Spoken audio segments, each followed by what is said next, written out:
BA तृतीय वर्ष के हिंदी साहित्य के दूसरे पेपर में हम आधुनिक हिंदी कहानी के विकास के विभिन्न चरणों पर विचार कर रहे थे। प्रेमचंद युग पर विचार करते हुए हमने प्रेमचंद की कहानी कला, कहानी लेखन के बारे में कल बात किए थे। हमने प्रेमचंद की कहानियों को विभिन्न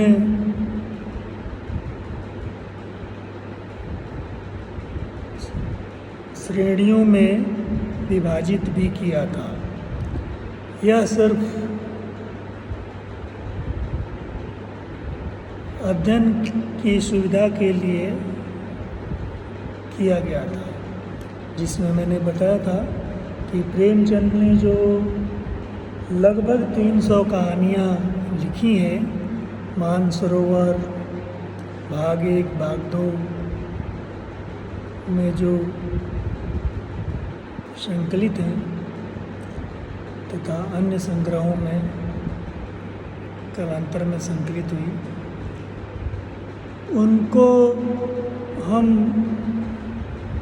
लोकवार्ता, ऐतिहासिक, हृदय परिवर्तन या आदर्श पर आधारित प्रतीकात्मक कहानियाँ, व्यंग्यपरक कहानियाँ और यथार्थबोध पर आधारित कहानियाँ, लगभग 6 श्रेणियों में हमने विभाजित किया। और इस तरह का विभाजन ये सुविधा के लिए है, लेकिन इस विभाजन से ये भी साबित होता है कि प्रेमचंद के कहानी लेखन में कितनी विविधता थी और विविधता के साथ गहराई भी हमें देखने को मिलती है। प्रेमचंद के समकालीन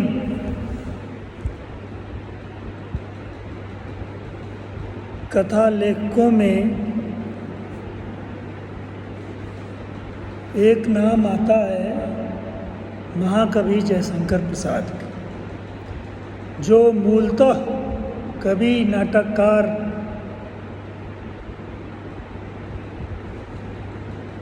थे, किंतु उन्होंने कविता, नाट्य, कहानी, उपन्यास, निबंध जैसी विधाओं में भी हाथ आजमाए और उनको सफलता भी मिली। प्रेमचंद के समकालीन होते हुए भी उन्होंने प्रेमचंद के जैसी कहानियाँ नहीं लिखी। उन्होंने अपने निराले व्यक्तित्व के अनुरूप रोमांटिक, सामाजिक तथा चरित्र प्रधान कहानियाँ प्रस्तुत की। पुरस्कार, आकाशदीप, मधुआ, गुंडा उनकी प्रसिद्ध कहानियाँ हैं जो विविधता के साथ प्रस्तुत हैं। जहाँ आकाशदीप में रोमानी ऐतिहासिकता है,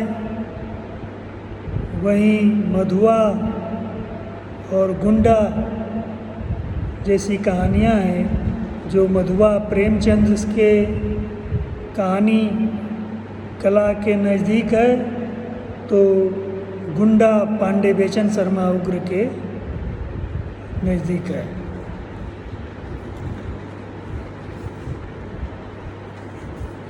क्योंकि एक में यथार्थ है और दूसरे में यथार्थ से ज़्यादा अति यथार्थ। मन की गहरी परतों को मनोवैज्ञानिक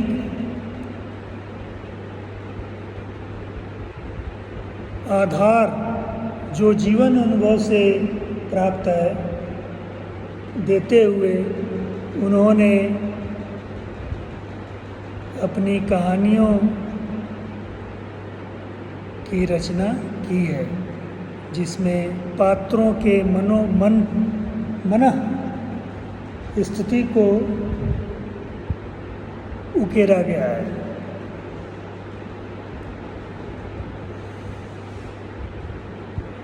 दरअसल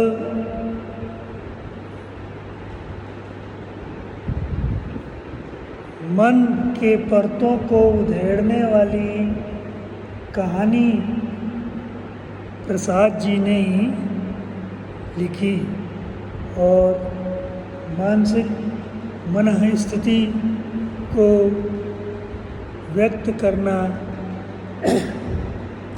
करती हुई उनकी कहानियाँ बेहद आकर्षक, सफल और पाठक को बांधने वाली हैं।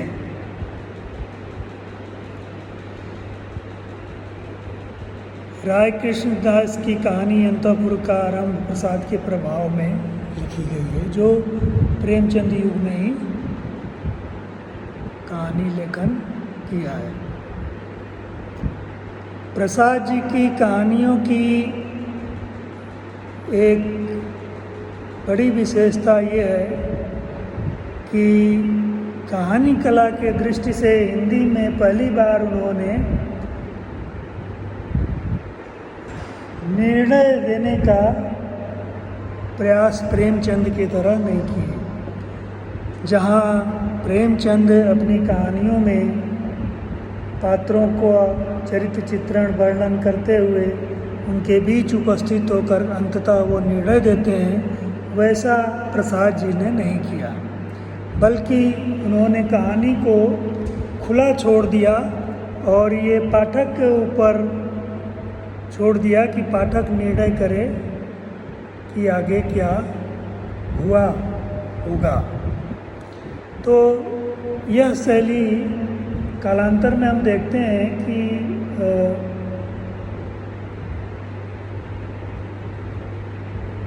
ब्रेखत, जर्मन कलाकार जो था, ब्रेखत के रचनाओं में हमें बर्तोल्ट ब्रेखत की रचनाओं में हमें देखने को मिलता है, जहाँ रचना सवाल करती है कि आप पाठक से कि आप अनुमान लगाओ क्या हुआ। उदाहरण के लिए आकाशदीप में आकाशदीप की नायिका मधुलिका मगध के राजकुमार से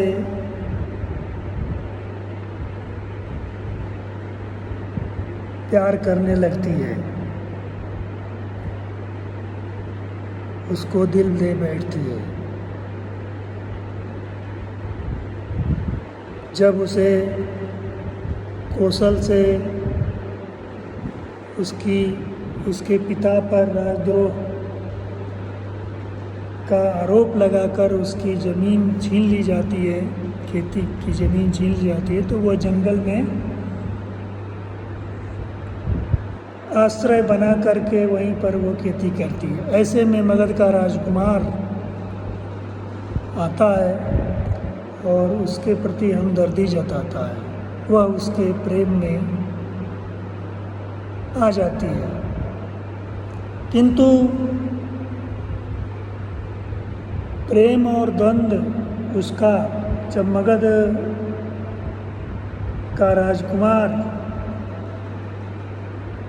कौशल पर हमला करता है रात को, तो देश प्रेम और व्यक्तिगत प्रेम में उसके अंतर्मन में द्वंद्व पैदा होता है और वह इतनी बेचैन हो उठती है कि उसके व्यक्ति प्रेम पर देश प्रेम हावी हो जाता है और जाकर के वह राजा को बता देती है और राजकुमार बंदी बना लिया जाता है।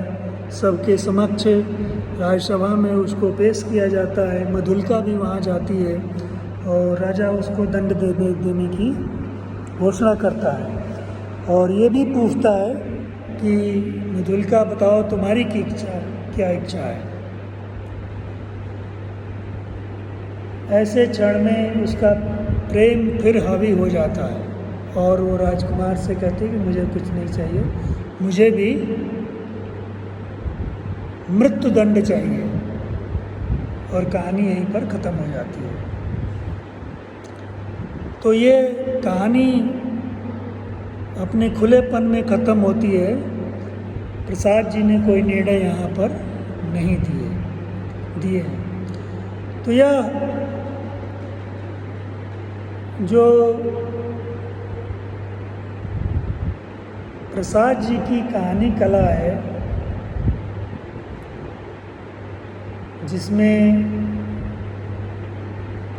उन्होंने निर्णय न देने का लेखकीय दायित्व से अपने को मुक्त, निर्णय देने का लेखकीय दायित्व से अपने को मुक्त माना है, और उन्होंने कहानी को खुला छोड़ दिया है यह पाठक पर कि पाठक विचार करे कि आगे क्या हुआ होगा और कहानी की संभावनाएं क्या है। तो प्रेमचंद युग में प्रेमचंद के समकालीन महाकवि जयशंकर प्रसाद जो मूलतः कवि थे, उन्होंने कहानी और उपन्यास भी लिखे। लगभग उन्होंने 68 कहानियाँ उन्होंने प्रस्तुत की। उन्होंने कंकाल, तितली और ऐरावती नामक कहानी उपन्यास भी लिखे, और उनकी कहानियाँ भी लगभग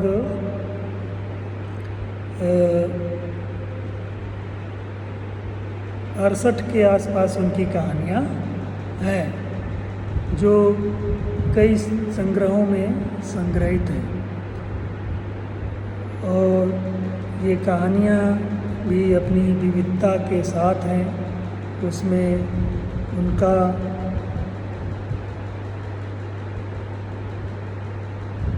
व्यक्तित्व भी हमें देखने को मिलता है। और इन कहानियों में उन्होंने जो एक उनकी ये थी कि नारी शक्ति को महत्व देना, उन्होंने अपनी कहानियों में नारी को एक बहुत ही समर्थ रूप में स्वतंत्र निर्णय लेने वाली नारी के रूप में उन्होंने अपनी कहानियों में प्रस्तुत किया है।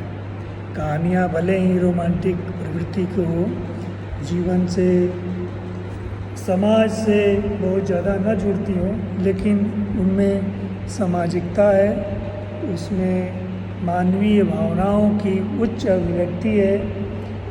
और कहानी में एक कहानी कला के दृष्टि से जो खुलापन है, वो एक बहुत ही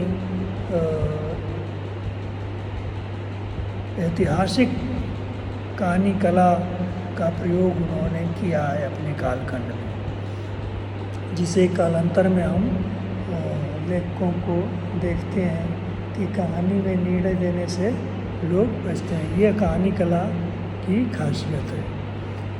इस तरह से प्रसाद जी ने कहानी के क्षेत्र में भी एक महत्वपूर्ण रेखा खींची है। धन्यवाद।